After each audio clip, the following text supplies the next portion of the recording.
sometimes social justice culture like perpetuates this dehumanization. Yeah.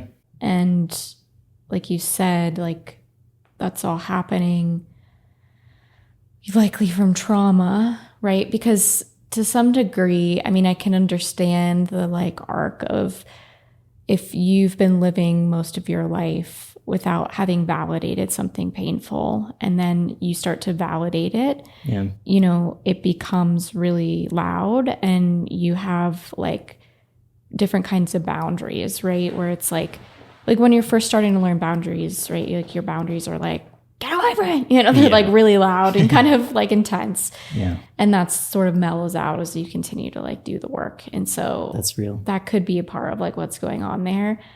But something that also stands out to me about what you shared and just this conversation in general is how like connection and belonging are such human needs. Like I know we were talking earlier about like fourth chakra culture and like taking everything so personally and like just wanting to be liked and accepted. And on one hand, that's very much like just like an unhelpful pattern that you kind of have to undo of being so fixated in your fourth chakra and wanting to be like approved of by everyone. But then on the other hand, there's very much like a physiological and emotional need of a human being where you need connection. Like that's actually like a need. Yeah.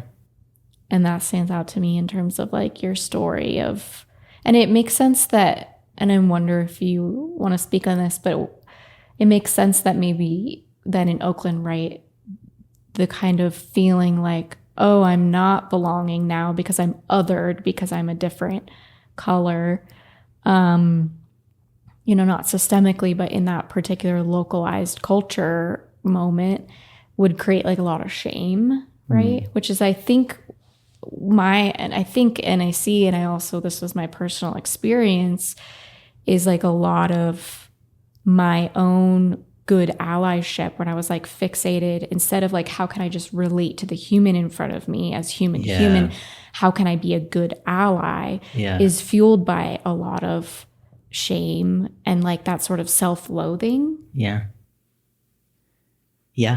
And there's a lot of prove it energy. Yes, totally. And there's prove my worth. There's that hierarchy of like, you're white, you're below me.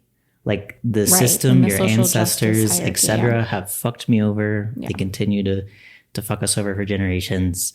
And you're the scum beneath my shoe. Prove it to me that you're worthy of my cookie, my ally cookie. Right. Well, and this is where it becomes, right, where social justice culture that is dysfunctional and cult-like and traumatized takes the mainstream hierarchy that is like, you know, white as the best or whatever, or anything that has privilege as the best, and then flips it where it's the people who are the most oppressed by society become the like ringleaders of who gets like, you know, where the hierarchy in general is not helpful, whether it's like you're flipping.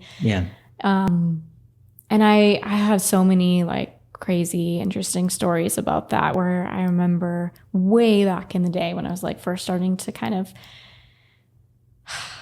I don't even know if I was starting to question it, but like I was very much steeped in the like activist self and culture. I did like a theater of the oppressed workshop, which is like a somatic based way to explore oppression, which I think is super helpful and cool.